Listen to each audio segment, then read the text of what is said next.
I never played your great game, Tom, your bloody game of houses, but I know when someone is chasing me, and they'd not be chasing me this hard or this far for the gold in my pockets. Not for less than a chest full of gold. It has to be the letter. Burn me, pretty girls always get me in trouble. Do you feel like sleeping tonight after this? With the sleep of an innocent babe, boy. But if you want to ride, I'll ride. The face of a pretty woman floated into Matt's head with a You had no luck, pretty woman. Then let's ride, he said savagely. Chapter 45. Camelin. Matt had vague memories of Camelin, but when they approached it in the early hours after sunrise, it seemed as if he had never been there before. They had not been alone on the road at first light, and other riders surrounded them, and trains of merchants and folk afoot, all streaming toward the beach. Built on rising hills, as large as Tarvalin, and outside the city's walls, a 50-foot height of stone, streaked with white and silver sparkling in the sun. Hey, Dark Angel, how you doing? Tall, round towers with the lion banner of Andor waving atop them, white on red. Outside those walls, it seemed as if another great city had been placed, wrapping around the walled city, all red brick and gray stone and white plastered walls. Inns pushed in on houses of 3 and 4 stories, so fine they must belong to wealthy merchants. Shops with goods displayed on tables under awnings, crowding against wide windowless warehouses. Open markets under red and purple roof tiles lined the road on both sides. Men and women drying their wares, bargaining at the top of their voices. While penned calves and sheep and goats and pigs, caged geese and chickens and ducks added to the din. That's usually all you can ask for. Camelin was too noisy when he was here before. Now it seemed like a heartbeat, pumping well. The road led to arched gates 20 feet high, standing open under the watchful eye of red-coated Queen's guards in their shining breastplates. They eyed Tom and him no more than anyone else. Not even the quarterstaff slanted across his saddle in front of him. All they cared was that people keep moving, it seemed. And within. Slender towers here rose even taller than those along the walls. Gleaming domes shone white and gold above streets teeming with people. Just inside the gates, the road split into 2 parallel streets, separated by a wide strip of grass and trees. The hills of the city rose like steps toward a peak, which was surrounded by another wall, shining as white as Tarvalin's, with still more domes and towers within. That was the inner city, Matt recalled. Atop those highest hills stood the royal palace. No point waiting, he told Tom. I'll take the letter straight on.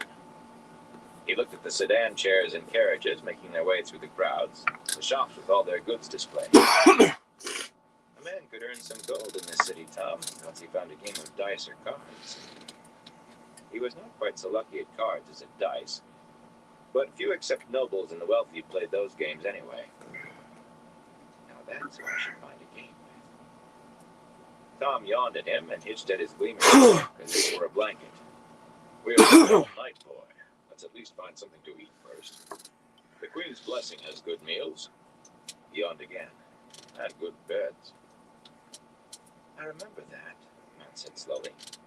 He did, in a way. The innkeeper was a fat man with graying hair, Master Gill. Moraine had felt up to Rand and him there, when he had thought they were finally free of her. She's off playing her game with Rand now.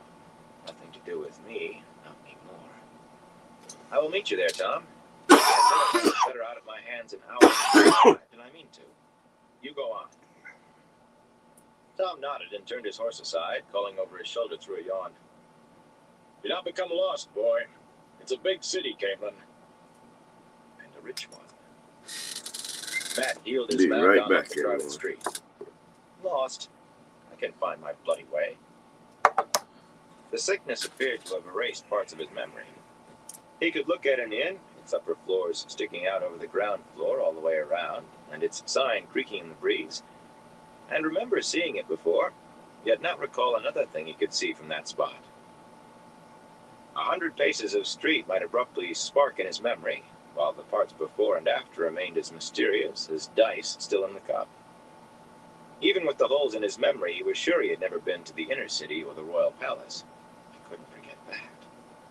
Yet he did not need to remember the way. The streets of the new city, he remembered that name suddenly. It was the part of Camelin less than 2,000 years old. Ran every which way, but the main boulevards all led to the inner city. The guards at the gates made no effort to stop anyone. Within those white walls were buildings that could have almost fit in Tarvalin. The curving streets topped hills to reveal thin towers, their tiled walls sparkling with 100 colors in the sunlight, or to look down on parks laid out in patterns made to be viewed from above, or to show sweeping vistas across the entire city to the rolling plains and forests beyond. It did not really matter which streets he took. They all spiraled in on what he sought, the royal palace of Andor.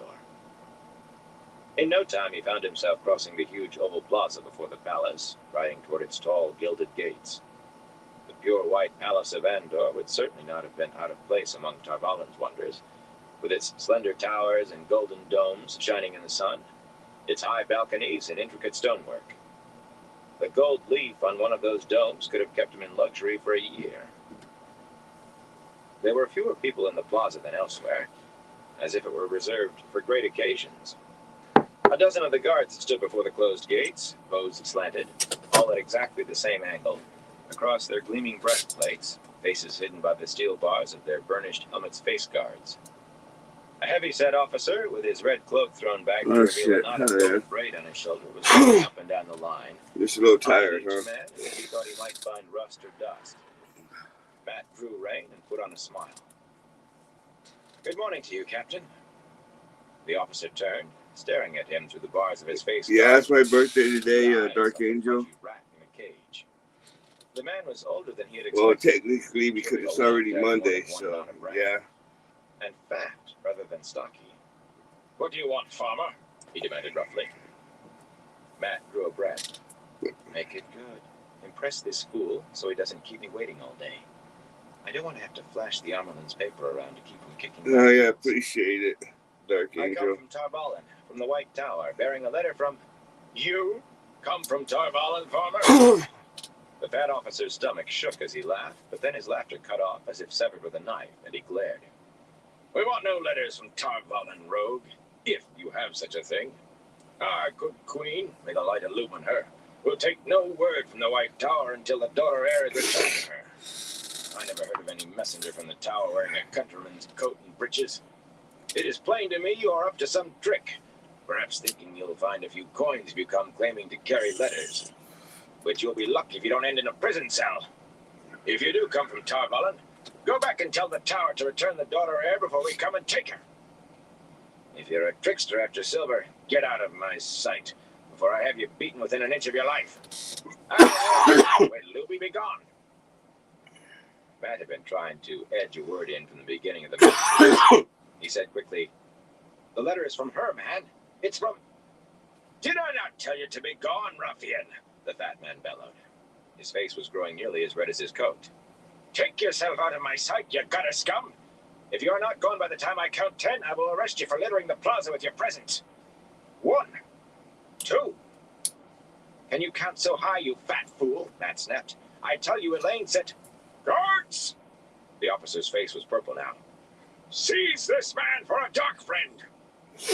Matt hesitated a moment. Sure, no one could take such a charge seriously, but the red-coated guards dashed toward him, all dozen men in breastplates and helmets. And he wheeled his horse and galloped ahead of them, followed by the fat man's shouts. The gelding was no racer, but it outdistanced men afoot easily enough.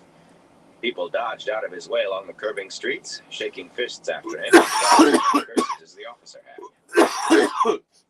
He thought, meaning the fat officer, then added another for himself. All I had to do was say Elaine sends this letter to her mother, Queen Mary. Blood. Who could have thought they'd think that way about Tarvalin? From what he remembered of his last visit, Aes Sedai and the White Tower had been close behind Queen Morgaze in the guard's affections. Burn her. Elaine could have told me. Reluctantly, he added, "I could have asked questions, too." Before he reached the arched gates that led out into the new city, he stopped. He did did not think the guards from the palace could still be chasing him. There was no point in attracting the eyes of those at the gate by galloping through. But they looked at him no more now than when he had first entered. As he rode under the broad arch, he smiled and almost turned back. He had suddenly remembered something and had an idea that appealed to him a good deal more than walking through the palace gates. Even if that fat officer had not been watching the gates, he thought he would like it better. He became lost twice while searching for the Queen's blessing, but at last he found the sign with a man kneeling before a woman with red gold hair and a crown of golden roses, her hand on his head. It was a stone building of 3 stories, tall windows, even up under the red roof tiles. He rode around back to the stable yard, where a horse-faced fellow in a leather vest that could hardly be any tougher than his skin took his horse's reins. He thought he remembered the fellow. Yes, Raimi. It has been a long time, Raimi. Matt tossed him a silver mark. You remember me, don't you? Can't say as I... Raimi began, then caught the shine of the silver where he had expected copper. He coughed, and his short nod turned into something that combined a knuckled forehead with a jerky bow. Why, of course I do, young master. Forgive me, slipped my mind. Mind no good for people, good for horses. I know horses, I do. A fine animal, young master. I'll take good care of it, you can be sure. He delivered it all quickly, with no room for Matt to say a word, then hurried the gelding into the stable before he might have to come up with Matt's name. With a sour grimace, Matt put the fat roll of fireworks under his arm and shouldered the rest of his belongings. A bulky, muscular fellow was sitting on an upturned barrel beside the door to the kitchen, gently scratching the ear of a black and white cat crouched on his knee. The man studied Matt with heavy-lidded eyes, especially the quarterstaff across his shoulder. But he never stopped his scratching. Matt thought he remembered him, but he couldn't. He said nothing as he went through the door. No reason they should remember me. I'm caring for people every day. In the kitchen, 3 scullions were darting between stoves and roasting meats in the direction of a round woman with her hand with a long wooden spoon that she used to point out what she wanted done. Matt was sure he remembered the round woman. Pauline. What a name for a woman that was. But everybody called her Cook. Well, Cook, he announced, I am back, and not a year since left. She peered at him a moment, then nodded. I remember you. He began to grin. You were with that young prince, weren't you? She went on. The one who looked so like Tigraine. My memory. You're right, weren't you? Is he coming back, then, the young prince? No, he said curtly. A prince? What? I do not think he will be any time soon, and I don't think you would like it if he did. She protested, saying what a fine, handsome young man the prince was. Is there a woman anywhere who doesn't moon over Rand and make calf eyes if you mention his bloody name? She'd bloody scream if she knew what he is doing now. But he refused to let her get it out. Here's Master Gill about, and Tom Marilyn. In the library, she said with a You tell Basil Gill when you see him that I said drains need cleaning. Today, she caught sight of something. One of the undercoats turned into a beef roast and waddled over to her. Not so much, child. You'll make the meat too sweet if you put so much arrath on it. He seemed to have forgotten that already. He shook his head as he went in search of this library he could not remember. He could not remember that Colleen was married to Master Gill either. But if he had ever heard a good wife send instructions to her husband, that had been it. A pretty serving girl with big eyes directed him down a hall beside the bed. When he stepped into the library, there had to be more than 300 books on the shelves built on the walls, and more lying on the tables. He had never seen so many books in one place in his life. He noticed a leather-bound copy of the Travels of Jay and Farstrider on a table near the door. He'd always meant to read that. Brandon Perrin had always been telling him things out of it. But he never did seem to get around to reading the books he meant to read. Pink-faced Basil Gill and Tom Marilyn were seated at one of the tables, facing each other across a stone floor, pipes in their teeth, trailing thin blue streamers of tobacco smoke. A calico cat sat on the table beside a wooden dice cup, her tail curled over her feet, watching them play. The Gleeman's cloak was nowhere in sight, so Matt supposed he had already gotten a room. "You're done sooner than I expected, boy," Tom said around his pipe stem. He tugged one long white mustache as he considered where to place his next stone on the board's crosshatchings. "Basil, you remember Matt Cawthon?" "I remember," the fat innkeeper said, peering at the board. "Particularly the last time you were here, I recall. You are better now?" "I am better," Matt said. "Is that all you remember? That I was sick?" Master Gill winced at Tom's move and took his pipe out of his mouth. "Considering who you left with, lad, and considering the way things are now, maybe it's best I remember no more than that." "Aes Sedai, not in such good odor now, are they?" Matt set his things in one big armchair, the quarterstaff propped against the back, and himself in another with one leg swinging over the arm. "The guards at the palace seemed to think the White Tower had stolen Elaine."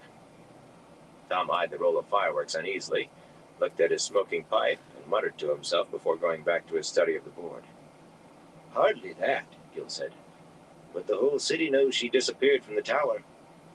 Tom says she's returned, but we've heard none of that here. Perhaps Morgaze knows, but we'll go down to a stable boy instead so she doesn't snap off his head.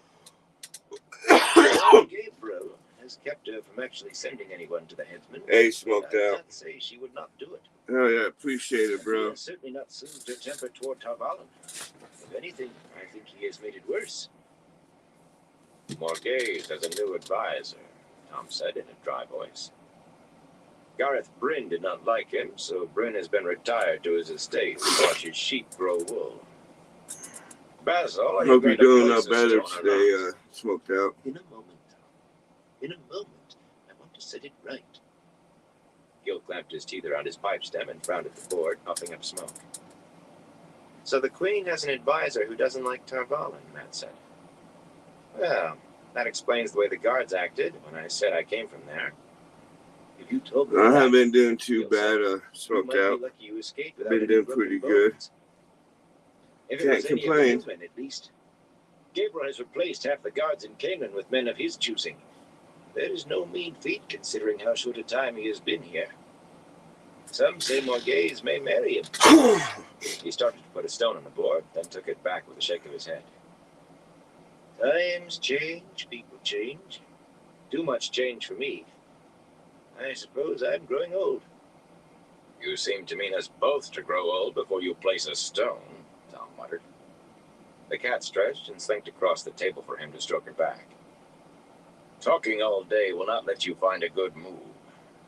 Why don't you just admit defeat, Basil?" "I never admit defeat," Gill said stoutly. "I'll beat you yet, Tom." He set a white stone on the intersection of two lines. "You will see." Tom snorted. Diamond cartridges. I don't think I've tried those, smoked out. I tried diamonds as far as this, the wax diamonds, but not in the cart. Especially if they're all like that fat fool. I like carts just because I wonder if he's told them while I'm a dark friend. How many places you can You actually did not use it deliver at. it, Tom barked. "I thought you were anxious to be rid of the thing." "You have a letter from the daughter heir?" Gill exclaimed. "Tom, why did you not tell me?" "I'm sorry, Basil," the Gleeman muttered. He glared at Matt from under those bushy eyebrows and blew out his mustaches. "The boy thinks someone is out to kill him over it, so I thought I'd let him say what he wanted and no more." "Seems he does not care any longer." "What kind of letter?" Gill asked. "Is she coming home? And Lord Gawain? I hope they are. I've actually heard talk of war with Tarvalin, as if anyone could be fool enough to go to war with Aes Sedai. If you ask me, it is all one with those mad rumors we've heard about Aes Sedai supporting a false dragon somewhere in the west, and using the power as a weapon. Not that I can see why that would make anyone want to go to war with them, just the opposite." "Are you married to Colleen?" Matt asked, and Master Gill gave a start. "The light preserve me from that. You would think the inn was hers now, if she was my wife." "What does that have to do with the daughter heir's letter?" "Nothing," Matt said. But you went on so long, I thought you must have forgotten your own questions. Gil made a choking sound. Tom barked a laugh. Matt hurried on before the. I'm definitely gonna have to try to get hold of a cart for my trip to Michigan. I'm gonna be sideways and stroking taking Amtrak, so that's gonna be the train. Does he think I'll admit we opened the thing? So they actually stop here and there for smoke breaks. She means to be Isadai. So I'll be able to get off the train, take good 2-3 puffs off of it, maybe a little bit more, go back to where my seat is and just relax. That officer says it at least. I'll wager on it. No better than brigands, most of them, except the ones with a sly eye. You wait until this afternoon, lad, when the guards in the gate will have changed. Say the daughter heir's name right out, and just in case the new fellow is one of Gabriel's men, too, duck your head a little. A knuckle to your forehead, and you'll have no trouble. Burn me if I will. I'll wool and scratch gravel for nobody. Not to Morgaze herself. This time, I'll not go near the guards at all. I would just as soon not know what word that fat fellow has spread. They stared at him as if he were mad. How, under the light... I was smoking right now, a little bit of flour, some Jack Frost. His eyes widened as if he were remembering something. Light, you don't mean to... Lad, you need the Dark One's own luck to escape with your life. What are you going on about now, Basil? Matt, what fool thing do you intend to try? I am lucky, Master Gil, Matt said. You just have a good meal waiting when I come back. As he stood, he picked up the dice cup and spun the dice out beside the stones board for luck. The calico cat leaped down, hissing at him with her back arched. The 5 spotted dice came to rest, each showing a single tip. The Dark One's eyes. That's the best toss or the worst, Gil said. It depends on the game you are playing, doesn't it? Lad, I think you mean to play a dangerous game. Why don't you take that cup out into the common room and lose a few coppers? You look to me like a fellow who might like a little gamble. I will see the letter gets to the palace safely. Colleen wants you to clean the drains, Matt told him. He turned to Tom while the innkeeper was still blinking and muttering to himself. It doesn't seem to make any odds whether I get an arrow in me trying to deliver that letter or a knife in my back waiting. It's 6 up and half a dozen down. Just you have that meal waiting, Tom. He tossed a gold mark on the table in front of Gil. Have my things put in a room, innkeeper. If it takes more coin, you will have it. Be careful of the big roll. It frightens Tom something awful. As he stalked out, he heard Gil say to Tom, I have always thought that lad was a rascal. How does he come by gold? I always win, that's how. I just have to win.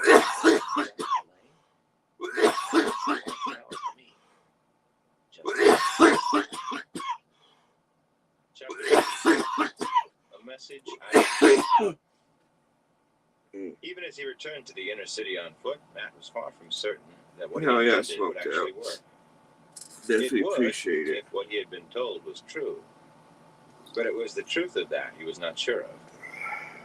He avoided the oval plaza in front of the palace, but wandered around the sides of the huge structure and its grounds, along streets that curved with contours of the hills. The golden domes of the palace glittered, mockingly out. He had made his way almost all the way around, nearly back to the plaza, when he saw a steep slope, thick with low flowers, rising from the street to a white wall of rough stone.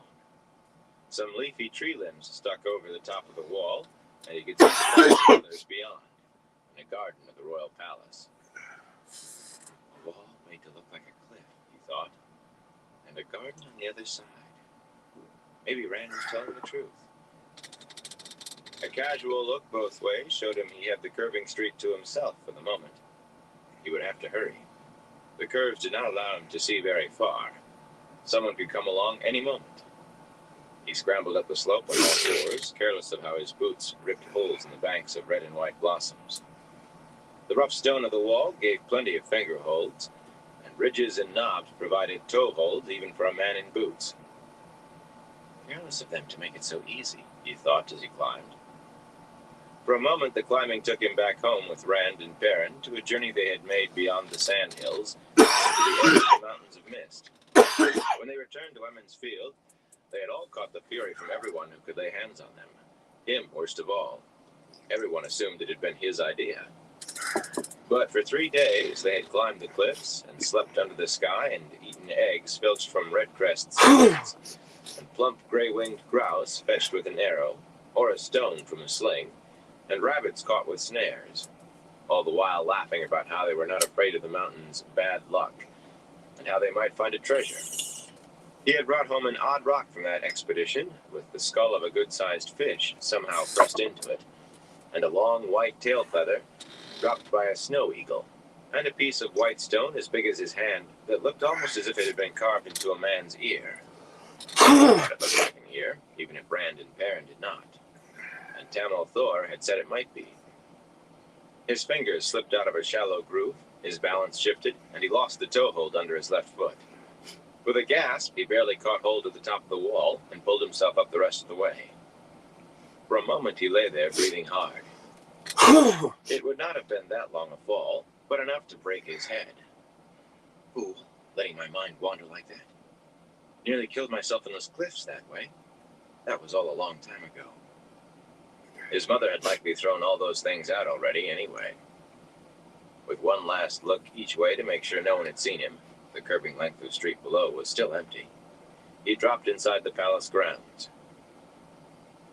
It was a large garden with flagstoned walks through expanses of grass among the trees, and grapevines thick on arbors over the walks. And everywhere, flowers. White blossoms covering the pear trees, and white and pink dotting the apple trees. Roses in every color, and bright golden sunburst, and purple Emmons glory, and many he could not identify. Some he was not sure could be real.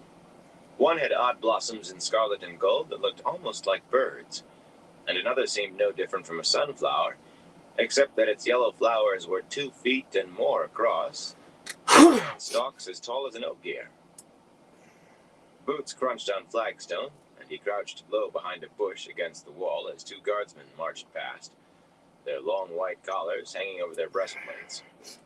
They never glanced his way, and he grinned to himself. Luck. With just a little luck, they'll never see me till I hand the bloody thing to Morghese. He slipped through the garden like a shadow, as if stalking rabbits, freezing by a bush or hard against a tree trunk when he heard Boots.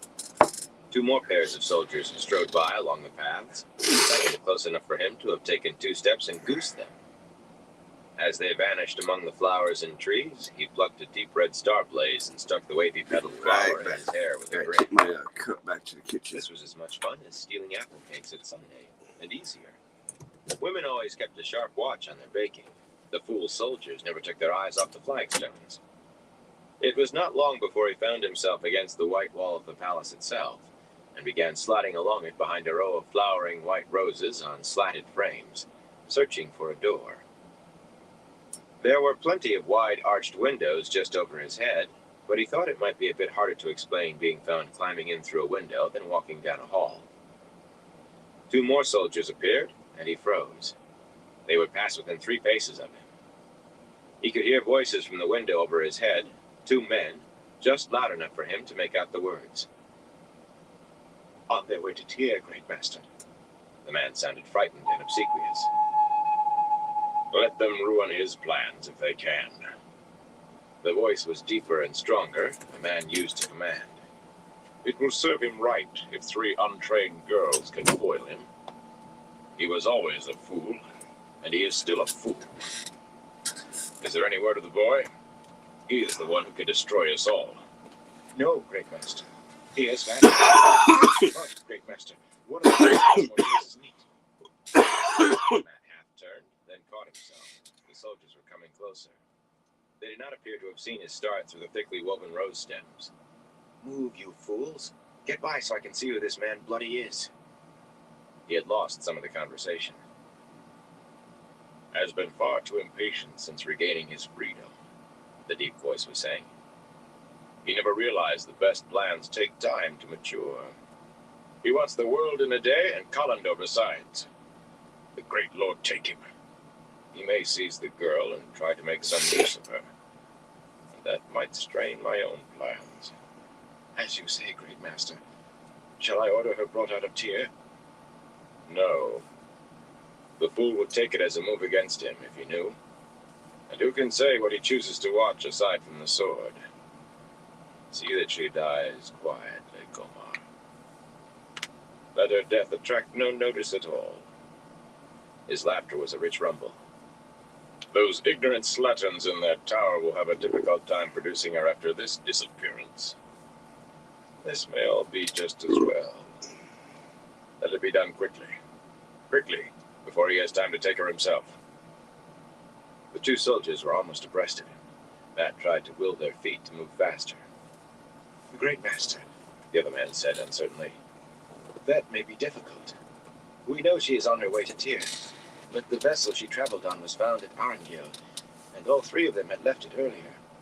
We do not know whether she has taken another ship or heading south. And it may not be easy to find her once she reaches Tyr, great master. Perhaps if you... Are there none but fools in the world now? The deep voice said harshly. Do you think I could move in Tyr without him knowing? I do not mean to fight him. Not now, not yet. Bring me the girl's head, Komar. Bring me all three heads, or you will pray for me to take yours. Yes, great master. It shall be as you say. Yes, yes. The soldiers crunched past, never looking to either side. Matt only waited for their backs to pass before leaping up to catch the broad stone windowsill and pull himself high enough to see through the window. He barely noticed the fringed tarabon carpet on the floor, worth a fat purse of silver. One of the broad carved doors was swinging shut. A tall man with wide shoulders and a deep chest, straining the green silk of his silver-embroidered coat, was staring at the door with dark blue eyes. His black beard was close-cut, with a streak of white over his chin. All in all, he looked a hard man, and one used to giving orders. Yes, great master, he said suddenly, and Matt almost lost his grip on the sill. He had thought this must be the man with the deep voice, but it was the cringing voice he heard. Not cringing now, but still the same. It shall be as you say, great master, the man said bitterly. I will cut the three wenches' heads off myself as soon as I can find them. He strode through the door, and Matt let himself back down. For a moment he crouched there behind the rose frames. Someone in the palace wanted Elaine dead, and had thrown in Egwene and Nynaeve as afterthoughts. What under the light are they doing, going to Tyr? It had to be them. He pulled the daughter heir's letter out of the lining of his coat and frowned at it. Maybe, with this in his hand, Morghese would believe him. He could describe one of the men, but the time for skulking was past. The big fellow could be off to Tyr before he even found Morghese, and whatever she did then, there was no guarantee it could stop him. Taking a deep breath, Matt wiggled between two of the rose frames at the cost of only a few prickles and snags from the thorns, and started down the flagstone path after the soldiers. He held Elaine's letter out in front of him so the golden lily seal was plainly visible, and went over in his mind exactly what he meant to say. When he had been sneaking about, guardsmen kept popping up like mushrooms after rain, but now he walked almost the length of the garden without seeing even one. He passed several doors. It would not be so good to enter the palace without permission. The guards might do nasty things first and listen after. But he was beginning to think about going through a door when it opened and a helmetless young man with a golden knot on his shoulder strode out. The man's hand immediately went to his sword hilt, and he had a foot of steel bared before Matt could push the letter toward him. Elaine, the daughter heir, sends this letter to her mother, Queen Morghese, Captain. He held the letter so the lily seal was prominent. The officer's dark eyes flickered to either side as if searching for other people, without really ever leaving Matt. How did you come into this garden? He did not draw his sword further, but he did not sheath it either. Elber is on the main gates. He's a fool, but he would never let anyone wander loose into the palace. A fat man with eyes like a rat? Matt cursed his tongue, but the officer gave a sharp nod. He almost smiled, too, but it did not seem to lessen his vigilance or his suspicion. He grew angry when he learned I had come from Tarvalin, and he wouldn't even give me a chance to show the letter or mention the daughter heir's name. He said he would arrest me if I did not go, so I climbed the wall. I promised I would deliver this to Queen Morghese herself, you see, Captain. I promised it, and I always keep my promises. You see the seal? That bloody garden wall again, the officer muttered. It should be built 3 times so high. He eyed Matt. Guardsman Lieutenant, not Captain. I am Guardsman Lieutenant Talonmore. I recognize the daughter heir's seal. His sword finally slid all the way back into the sheath. He stretched out a hand, not his sword hand. Give me the letter, and I will take it to the Queen, after I show you out. Some would not be so gentle at finding you walking about loose. I promised to put it in her hands myself, Matt said. Light, I never thought they would not let me give it to her. I did promise, to the daughter heir. Matt hardly realized Talonvor's hand was moving before the officer's sword was resting against his neck. I will take you to the Queen, countryman, Talonvor said softly. But know that I can take your head before you blink if you so much as think of harming her. Matt put on his best grin. That slightly curved blade felt sharp on the side of his neck. I am a loyal Anderman, he said, and a faithful subject of the Queen, the Light Illuminer. Why, if I had been here during the winter, I'd have followed Lord Gabriel for sure. Talonvor gave him a tight-mouthed stare, then finally took his sword away. Matt swallowed and stopped himself from touching his throat to see if he had been cut. Take the flower out of your hair, Talonvor said, as he sheathed his blade. Do you think you came here courting? Matt snatched the Starblaze blossom out of his hair and followed the officer. Bloody fool, putting a flower in my hair. I have to stop playing the fool now. It was not so much following, really, for Talonvor kept an eye on him, even while he led the way. The result was an odd sort of procession, with the officer to one side of him and ahead, but half-turned in case Matt tried anything. For his part, Matt attempted to look as innocent as a babe splashing in his bathwater. The colorful tapestries on the wall had earned their weaver's silver, and so had the rugs on the white tile floors, even here in the halls. Gold and silver stood everywhere, plates and platters, bowls and cups, on chests and low cabinets of polished wood, as fine as anything he had seen in the tower. Servants darted everywhere, in red livery, with white collars and cuffs, and the white line of Andor on their breasts. He found himself wondering if Morghese played at dice. Bull-headed thought. Queens don't toss dice. When I give her this letter and tell her somebody in her palace means to kill Elaine, I'll wager she gives me a fat purse. He indulged himself in a small fancy of being made a lord. Surely the man who revealed the plot to murder the daughter heir could expect some such reward. Talonvor led him down so many corridors and across so many courtyards that he was beginning to wonder if he could find his way out again without help. When suddenly, one of the courts had more than servants in it.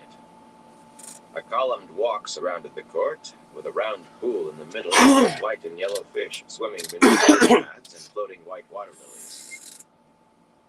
Men in colorful coats embroidered in gold or silver, women with wide dresses, worked even more elaborately, stood attendants on a woman with red gold hair who sat on the raised rim of the pool, trailing her fingers in the water and staring sadly at the fish that rose to her fingertips in hopes of food. A great serpent ring encircled the third finger of her left hand. A tall, dark man stood at her shoulder, the red silk of his hair almost hidden by the gold leaves and scrolls worked on it. But it was the woman who held Matt's eye. He did not need the wreath of finely made golden roses in her hair, or the stole hanging over her dress of white slashed with red, the red length of the stole embroidered with the lines of Andor, to know he was looking at Morghese, by the grace of the light, Queen of Andor, defender of the realm, protector of the people, high seat of House Trakan. She had Elaine's face and beauty, but it was what Elaine would have when she had ripened. Every other woman in the courtyard faded into the background by her very presence. I'd dance a jig with her and steal a kiss in the moonlight, too, no matter how old she is. He shook himself. Remember exactly who she is. Talonvor went to one knee, pressed to the white stone of the courtyard. My queen, I bring a messenger who bears a letter from the Lady Elaine. Matt eyed the man's posture, then contented himself with a deep bow. From the daughter heir. My queen. He held out the letter as he bowed, so the golden yellow wax of the seal was visible. Once she reads it and knows Elaine is all right, I will tell her. Morghese turned her deep blue eyes on him. Right. As soon as she's in a good mood. You bring a letter from my scapegrace child? Her voice was cold, but with an edge that spoke of heat ready to rise. That must mean she is alive, at least. Where is she? In Tarvalon, my queen. He managed to get out. Light. Wouldn't I like to see a staring match between her and the omelet? On second thought, he decided he would rather not. At least, she was when I left. Morghese waved a hand impatiently, and Talonvor rose to take the letter from Matt and hand it to her. For a moment, she frowned at the lily seal, then broke it with a sharp twist of her wrists. She murmured to herself as she read, shaking her head at every other line. She can say no more, can she? She muttered. We shall see whether she holds to that. Abruptly, her face brightened. Gabriel, she has been raised to the accepted. Less than a year in the tower and raised already. The smile went as suddenly as it had come, and her mouth tightened. When I put my hands on the wretched child, she will wish she were still a novice. Light man thought. Nothing put her in a good mood. He decided he was just going to have to say it out, but he wished she did not look as if she meant to cut someone's head off. My queen, by chance I overheard. Be silent, boy, the dark man in the golden-crusted coat said calmly. He was a handsome man, almost as good-looking as the lad, and nearly as youthful-seeming, despite the white, but built on a bigger scale, with more than Rand's height, and very nearly Perrin's shoulders. We will hear what you have to say in a moment. He reached over Morghese's shoulder and plucked the letter out of her hand. Her glare turned on him. Matt could see her temper heating, but the dark man laid a strong hand on her shoulder, never taking his eyes off what he was reading, and Morghese's anger melted. It seems she has left the tower again, he said, on the service of the Amelan seat. The woman oversteps herself again, Morghese. Matt had no trouble holding his tongue. Fuck. It was stuck to the roof of his mouth. Sometimes I don't know if it's good or bad. The dark man was the owner of the deep voice, the great master who wanted Elaine's head. She called him Gabriel. Her advisor wants to murder Elaine. Light. And Morghese was staring up at him like an adoring dog with her master's hand on her shoulder. Gabriel turned nearly black eyes on Matt. The man had a forceful gaze and a look of knowing. What can you tell us of this boy? Nothing, my lord. Matt cleared his throat. The man's stare was worse than the Amerlin's. I went to Tarvalon to see my sister. She's a novice, Els Grinwell. I'm Tom Grinwell, my lord. The Lady Elaine learned I was meaning to see Camelin on my way back home. I'm from Comfrey, my lord, a little village north of Berlon. I'd never seen any place bigger than Berlon before I went to Tarvalon. And she, the Lady Elaine, I mean, gave me that letter to bring. He thought Morghese had glanced at him when he said he came from north of Berlon, but he knew there was a village called Comfrey there. He remembered hearing it mentioned. Gabriel nodded, but he said, Do you know where Elaine was going, boy? Or on what business? Speak the truth, and you have nothing to fear. Lie, and you will be put to the question. Matt did not have to pretend a worried frown. My lord, I only saw the daughter heir the once. She gave me the letter and a gold mark, and told me to bring it to the queen. I know no more of what is in it than I've heard here. Gabriel appeared to consider it, with no sign on that dark face of whether he believed a word or not. No, Gabriel, Morghese said suddenly. Too many have been put to the question. I can see the need as you have shown it to me, but not for this. Not a boy who only brought a letter whose contents he does not know. As my queen commands, so shall it be, the dark man said. The tone was respectful, but he touched her cheek in a way that made color come to her face, and her lips part as if she expected a kiss. Morghese drew an unsteady breath. Tell me, Tom Grinwell, did my daughter look well when you saw her? Yes, my queen. She smiled and laughed and showed a saucy tongue. Morghese laughed softly at the look on his face. Do not be afraid, young man. Elaine does have a saucy tongue, far too often for her own good. I am happy she is well. Those blue eyes studied him deeply. A young man who has left his small village often finds it difficult to return to it. I think you will travel far before you see Comfrey again. Perhaps you will even return to town. If you do, if you see my daughter, tell her that what is said in anger is often repented. I will not remove her from the White Tower before time. Tell her that I often think of my own time there and miss the quiet talks with Shiriam in her study. Tell her that I said that, Tom Grinwell. Matt shrugged uncomfortably. Yes, my queen, but I do not want to see Tarbalin again. Once in any man's life is enough. My Don needs me to help work the farm. My sisters will be stuck with the milking with me gone. Gabriel laughed, a deep rumble of amusement. Are you anxious, then, to milk cows, boy? Perhaps you should see something of the world before it changes. Here.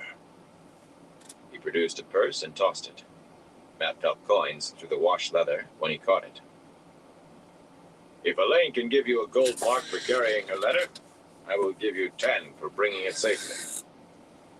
See the world before you go back to your cows. Yes, my lord. Matt lifted the purse and managed a weak grin. Thank you, my lord. But the dark man had already waved him away and turned to Morghese with his fists on her hips. I think the time has come, Morghese, to lance that festering sore on the border of Andor. By your marriage to Tarangale Damadred, you have a claim to the Sun Throne.